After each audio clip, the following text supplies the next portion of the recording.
Bonjour et bienvenue dans l'atelier de Chris Gas. Donc aujourd'hui je vais vous expliquer comment diagnostiquer la panne d'une pompe haute pression sur les moteurs 1,6 litre THP. C'est les moteurs qu'on trouve sur plusieurs modèles de voitures, que ce soit du Peugeot, du Citroën ou du Mini. Les principaux symptômes sont démarrage à froid difficile, quand elle est chaude, elle redémarre comme si rien n'était, mode dégradé, perte de puissance, des trous à l'accélération, le ventilateur qui s'allume, avec des remontées de code erreur comme il y a écrit au-dessus. Pour savoir si c'est bien la pompe qui pose problème, déjà on va commencer par un test tout simple. Enfin tout simple, il faut être équipé d'un lecteur OBD déjà. Si vous avez une valise de lecteur OBD qui permet d'avoir des données indirectes du véhicule, il va falloir faire un premier test. Ça sera donc les données instantanées. Vous allez sur votre valise, vous allez chercher les données instantanées du véhicule. C'est la partie où vous allez avoir la vitesse, vous allez avoir les tours minutes, la charge de la batterie et plein d'informations comme ça. Et dans la liste, normalement, vous devez trouver, dans la pression rampe commune, vous devez pouvoir trouver les pressions qu'il y a en instantané, en réel. Donc il va y avoir la consigne et le réel. Pour pouvoir commencer, en fait, vous mettez le contact, vous ne démarrez pas, et avec le contact, le calculateur va donner en consigne 5 bars. Et il faut que vous ayez dans la rampe entre 4,5 et 5 bars. Ça, c'est la pression de la pompe immergée, de la pompe basse pression, la BP, qu'il y a dans le réservoir. Je sais que sur les Mini, les pompes débitent moins. Souvent, on les trouve à 3,5. Mais ça, il faudra se référer à la consigne du calculateur. Si la consigne, elle est à 4 ou 3,5, ben, il faut que le réel suive. Mais ça dépend des véhicules. Mais généralement, sur Peugeot ou Citroën, c'est 5 bars. 5 bars et on devrait se retrouver entre 4,5 et 5 bars. Voilà, ça c'est la pression moteur arrêté qui nous donne la pression BP. Déjà, comme ça, on peut savoir si la basse pression fonctionne. Si elle fonctionne, dans ce cas-là, on va démarrer. On va faire tourner le moteur au ralenti. Et au ralenti, la consigne, que ce soit du Mini, du Peugeot ou du Citroën, elle sera à 50 bars. Vous, en réel, vous allez pouvoir avoir des pressions, vous devez avoir des pressions qui vont varier entre 54 et 48. En moyenne, ça va varier entre 54 et 48. Ça va bouger toujours un petit peu, mais ça sera dans les alentours de 50, mais 50 assez proche. Si vous trouvez 30 bars, il y a un problème. Et si vous trouvez 70 bars, il y a un problème. Si vous avez toujours bon, vous êtes toujours dans les 50 bars au ralenti. Là, vous allez faire un essai routier. Vous vous mettez dans une côte ou un endroit où vous pouvez pousser le rapport. Vous vous mettez un petit peu en sous-régime et vous accélérez à fond. Il faut que la voiture soit en pleine charge. Vous accélérez au maximum pour que la pression monte à son plus haut niveau. Donc dans une montée, c'est l'idéal. En démarrant un petit peu en sous-régime, là comme ça laisse le temps de la pression monter et vous allez pouvoir la lire. En pleine charge, sur une voiture qui n'est pas reprogrammée, je dis bien qui n'est pas reprogrammée, parce que quand ils font la reprogrammation, souvent ils touchent les pressions d'injection. C'est pour ça qu'on ne peut pas avoir la même pression de consigne. Mais la pression consigne en pleine charge, normalement, sur la voiture qui est d'origine, vous devez obtenir 120 bars. 120 bars, c'est la pression de consigne. Donc là, c'est pareil. En pression, ça va varier entre 115 et 125 bars, à peu près. Elle va varier dans ces eaux-là. Si vous êtes en dessous de 110 bars, il y a un souci. Si vous êtes au-delà, c'est que soit vous êtes reprogrammé, ou soit c'est qu'il y a aussi un problème. Vous savez déjà les pressions que vous devez obtenir sur la pompe HP. Ça, c'est sans faire de démontage. C'est rien qu'à grâce à un lecteur OBD, vous aurez déjà toutes les pressions qu'il faut qu'elles sortent. Si ces pressions sont bonnes, votre pompe ne sera pas en cause. Si ces pressions ne sont pas bonnes, là, il va falloir se pencher un peu plus loin. Pour savoir si elles ne sont pas bonnes, par exemple, là, vous avez la basse pression au contact, vous la mettez, vous avez vos 5 bars, nickel. Vous démarrez, vous avez les 50 bars. Mais par contre, quand vous accélérez, là, vous n'arrivez pas à 120 bars. D'où ça peut venir? Là, j'ai la solution. Il est possible que dans ce cas de figure, ce soit le filtre carburant qui est dans la pompe immergée qui soit un petit peu colmaté. Et en fait, dès qu'on demande de la ressource, qu'on demande de la puissance, qu'il doit y avoir du débit qui doit passer, mais le filtre colmaté empêche ce débit. Et là, vous n'arrivez pas à atteindre la pression nécessaire puisque le débit va baisser parce que justement, il y a trop de demandes par rapport à ce que peut laisser le filtre. Le problème, c'est que ces pompes, le filtre est intégré à la pompe. Il est intégré directement dans la pompe immergée. Donc, il n'est pas remplaçable. Il faut remplacer la pompe. ou certains bricoleurs arrivent à la démonter, faire attention parce que tout est en plastique et c'est cassant, donc ils arrivent à la démonter et à changer ce filtre. C'est un petit filtre rectangulaire qui est intégré dans la pompe en elle-même, donc bien souvent on change la pompe pour repartir avec une neuve. Et là ça devrait résoudre le problème. On repart sur notre cas de figure. Vous avez les 5 bars toujours, moteur éteint, contact mis, vous avez toujours vos 5 bars.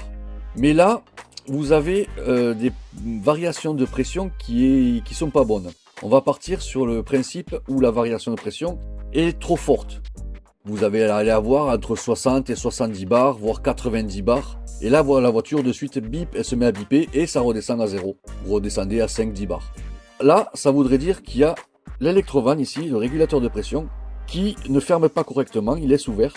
La pression ne descend plus, elle ne fait que monter. Ça pose problème au niveau du calculateur, parce que lui il va détecter qu'il y a trop de pression dans le rail. La voiture va se mettre automatiquement en mode dégradé. Ça c'est une panne qu'on ne peut voir seulement au lecteur OBD. Ou autrement, moi je peux la déceler ici aussi. Chez vous, vous pouvez la voir qu'avec un lecteur OBD. On part sur un autre cas de figure. Une autre panne possible. Là vous avez toujours vos 5 bars moteur éteint. Au ralenti, moteur allumé, au ralenti, vous n'avez pas les 50 bars, ça va descendre. Il descend à 40, 35, 30, 20 et voire même des fois moins. Et là, ça voudrait dire que la pompe en elle-même est défectueuse. Donc là, vous avez un moyen de savoir si c'est vraiment la pompe qui est défectueuse, mais il faudra la démonter et la contrôler via la profondeur de la membrane dans cette capsule. Parce qu'en fait, cette pompe, elle fonctionne avec une pression d'huile qui est positive, une pression qui est interne. C'est de l'huile qui est en circuit fermé, elle est dedans, et elle est sous pression. Et la maladie de ces pompes, c'est 80% des pannes, c'est qu'elles perdent doucement leur pression, comme les pneus se dégonflent, et doucement, elles perdent leur pression, et une fois qu'elles en ont plus, elles s'arrêtent de fonctionner. Un exemple type. Par exemple, ici, là, j'ai une capsule qui est démontée, et donc là, il n'y a pas de pression du tout, elle est à 0. Cette capsule, elle est faite comment? Ici, vous allez voir, il y a à l'intérieur une membrane en caoutchouc qui, elle, est repoussée à l'intérieur par un ressort. Je ne sais pas si on va réussir à le voir, le ressort. Non, on ne va pas le voir. On le voit un petit peu au fond, mais bon, elle est repoussée par un ressort. Donc ce ressort, lui, plaque la membrane vers le fond. Là, il n'y a pas de pression, vous allez voir. Je vais vous montrer avec un pied à coulisse. Quand il y a 0 pression, on la retrouve à 27. C'est pour ça que je dis que dès qu'elle est à 27, eh ben, elle ne fonctionne plus. Parce qu'elle n'a plus de pression interne. Des fois même, on arrive à passer les 28. Certaines capsules sont un peu plus grosses et elles arrivent au-delà de 28. Quand elles sont vraiment vides, vous allez voir, vous allez trouver peut-être 27,5, presque 28 sur certaines. Et la mesure se fait sur la partie plane en haut, au-dessus, pas la partie creuse. Il ne faut pas prendre en compte ce retour ici. Il faut partir d'ici, sur la partie la plus haute. C'est par là que ça se mesure. Maintenant, vous savez comment c'est fait, vous savez la mesure qu'il faut. La mesure qu'il faut pour qu'elle soit bonne, la pompe, pour qu'elle soit fonctionnelle, comme celle-ci par exemple, tac, celle-ci je l'ai refaite, et là la pression interne elle est à 23, un petit peu moins. Pour qu'elle marche correctement, il faut qu'elle soit entre 20 mm et 25, voire 26, mais 26 déjà ça commence à être faible. Passé 26 mm, elle va commencer à avoir des trous à l'accélération. Quand vous allez vous demander de la puissance, elle va faire quelques trous, elle va avoir des creux. Mais encore, ça devrait fonctionner. Parce qu'elle n'est pas encore entièrement vide. Mais une fois qu'elle sera à 27, ce sera terminé. Vous allez rentrer en mode dégradé. Le problème, c'est qu'à froid, elle va avoir du mal à démarrer. Vous allez avoir plein de ratés de combustion. Elle va tourner comme une patate. Elle va tourner vraiment mal. Et les symptômes classiques, c'est qu'une fois qu'elle a chauffé un peu, vous coupez le moteur. Et là, comme par magie, vous redémarrez et là, ça marche. Pourquoi? Parce qu'en fait, cette capsule-là, elle sert à une chose. Elle est là pour amortir la différence de pression qu'il y a entre à chaud et à froid. La différence de pression d'huile à l'intérieur.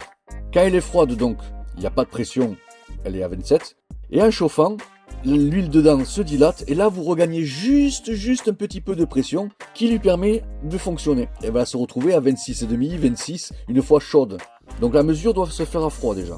Mais une fois chaude, vous allez la retrouver entre 26,5, 26 par là. Et là, c'est juste la pression pour qu'elle fonctionne. Donc une fois qu'elle aura redémarré, et là, paf, comme par magie, ça repart. Et il n'y a plus de problème. Elle marche, elle fonctionne. Mais dès que vous la rééteignez, vous allez faire vos courses, elle va refroidir, et une fois qu'elle sera refroidie, hop, là, à nouveau, un problème de démarrage, elle va boiter, il va falloir faire chauffer un petit peu. Une fois qu'elle est chaude, c'est reparti. Donc ça, c'est un symptôme classique du manque de pression, que la pression est partie, et que du coup, elle a besoin d'être refaite. Donc là, moi, je mesure ça avec un pied à coulisse, c'est le plus simple. Mais on peut faire avec n'importe quoi, en fait. Il faut simplement mesurer la profondeur. On peut faire avec un tournevis, on met dedans, on l'arrête avec le pouce, vous mettez droit dedans, vous arrêtez avec le pouce. Là, vous prenez 1 mètre, par exemple, et vous mesurez de combien elle est rentrée à l'intérieur. Et là, vous allez voir, là, celle-là, il y a 27, puisque je l'avais dans les mains. Voilà, et là, vous pouvez voir à peu près la cote qu'elle a. Ou si vous n'avez pas un tournevis, un cure-dent, un morceau de bois, ou peu importe, quelque chose qui rentre dedans, tout simplement. Vous le mettez au fond, vous arrêtez avec le pouce sur la partie haute, je parle bien de la partie haute ici, pas celle-là en bas, celle d'ici, vous mettez dessus. Une fois que vous êtes dessus, hop, vous l'enlevez et vous mesurez, pareil, savoir à combien elle est. Et là, vous voyez, elle est à 27, 28, 27, normalement c'est 27, ouais c'est ça. Donc du coup, là, vous pouvez mesurer sans avoir de pied à coulisse, parce que tout le monde n'a pas un pied à coulisse chez lui. Donc, mais tout le monde va avoir un cure-dent ou un petit tournevis avec 1 mètre. Voilà, donc faisant comme ça c'est à la portée de tous, vous pouvez savoir si la pression interne, elle est bonne ou pas. Mais ça, à savoir que cette pression interne, c'est 80% des pannes, c'est la grande majorité. Mais il peut y avoir d'autres problèmes de la pompe que cette capsule ne va pas nous dire. Parce qu'en fait, il peut y avoir d'autres soucis. Donc ça, la pompe, vous la mesurez, vous la trouvez à 24, 25 mm. Par exemple, vous la trouvez à 24, 25 mm. Et elle ne marche pas. C'est pas normal, il y a la pression dedans, mais elle ne marche pas. Mais en fait, c'est pas un manque de pression, ça serait une défaillance de pièces à l'intérieur. Donc là, il y a plusieurs choses. Alors soit, ça peut être régulièrement, la majorité du temps, quand c'est comme ça, c'est qu'un ressort s'est cassé. Alors je vous montre, 30 secondes, je vous montre les ressorts. Normalement, un ressort, le bout se finit comme ça. Il est plat en dessus. Et la dernière spire vient se refermer sur la spire suivante. Il est plat. Donc ce qui se passe régulièrement, c'est que le ressort, avec le temps, il s'affine, il devient fin comme ça. Il s'use, il devient très fin. Vous voyez comme il est fin là? Et il finit par se casser. Et là vous voyez qu'il ne vient pas se fermer. Voilà, il devient très fin et il finit par se casser. Ça c'est aussi bien souvent le problème particulier, le problème qui se produit quand vous avez plus de pêche dans la voiture mais que la pression est encore bonne. Après il peut y avoir aussi encore d'autres problèmes, mais qui ne seront pas décelés non plus à la mesure de la membrane. L'autre problème, c'est l'électrovanne qui, elle, peut rester aussi bloquée en position fermée. Donc du coup, là, vous n'aurez jamais de pression. Elle sera tout le temps arrêtée. La pompe ne fonctionnera jamais. Ça peut être elle l'électrovanne à l'intérieur qui a grillé. Donc elle ne s'active pas. Et comme elle ne s'active pas, ça ne fonctionne plus. Ou l'aiguille qui est dedans qui s'est grippée. Ça peut être ça aussi, de l'électrovanne. Et ça ne se mesure pas à la membrane. À la membrane, on sera bon. Mais par contre, la pompe ne fonctionnera quand même pas. Et ça, on ne peut pas le savoir, à moins de l'envoyer, de la contrôler, et que je sache, que je puisse savoir d'où vient le problème. Après, il y a aussi un autre souci, c'est que par exemple, vous la trouvez à 27, et quand vous vous mettez à rouler, vous la regardez à chaud, bon c'est quasiment impossible de la regarder sur le véhicule, ça dépend, certaines mini on y arrive à regarder, parce que dans la position où elle est, sur la voiture, elle est positionnée comme ça, là la culasse vient ici, et les canalisations, les durites d'alimentation basse pression et les sorties haute pression sont sur l'arrière. C'est pour ça qu'en fait on peut pas trop regarder la capsule quand elle est montée sur la voiture, parce qu'en dessous il y a trop de choses qui passent. Il y a le faisceau électrique, il y a le thermostat d'eau, le calostat qui sert le boîtier à eau tout simplement. Et du coup on n'a pas la place de passer quoi que ce soit, c'est trop compliqué à accéder. Et donc du coup là derrière on peut pas passer, on n'a pas la place pour mettre quelque chose dedans, pour mesurer comme il faut, on n'a pas la place, on peut pas voir. Donc souvent il faut la sortir pour pouvoir la contrôler. Pour pouvoir contrôler ça, il faut la sortir parce qu'autrement on ne peut pas bien voir. Encore une chance, elle n'est pas très compliquée à sortir. J'ai fait des vidéos à ce sujet. Donc du coup, si vous avez besoin d'aide pour pouvoir la sortir de son logement, j'ai plusieurs vidéos qui vous montrent comment faire pour la sortir de son emplacement. C'est pas très compliqué, c'est assez rapide. Il faut compter en moyenne un quart d'heure, 20 minutes. Quelqu'un qui est un peu novice, qui cherche, allez, une demi-heure pour la sortir de son logement. C'est à la portée d'un petit peu tout le monde, il n'y a pas de souci là-dessus. Si vous voulez les voir, vous regardez dans ma chaîne YouTube, vous allez voir des montages de pompes à haute pression. Vous allez trouver les vidéos qui vous montreront comment faire pour la contrôler. Il n'y a pas de problème, pour la démonter déjà. Je reviens sur le fait que ça peut être donc un problème de pression, 80% des pannes, un problème de ressort, ça c'est assez régulier. Un problème d'électrovanne, ça c'est déjà un peu plus rare. Les électrovannes généralement elles tiennent bien. Mais ça peut arriver, c'est déjà arrivé, j'en ai quelques-unes que j'ai changées, mais c'est assez rare. Et il y a aussi des problèmes de chambre en accordéon. De ces chambres-là, donc je vous disais, voilà, je les prends. Ça c'est mon petit cimetière. Donc là, vous allez voir, il y a plusieurs types de pannes de chambre.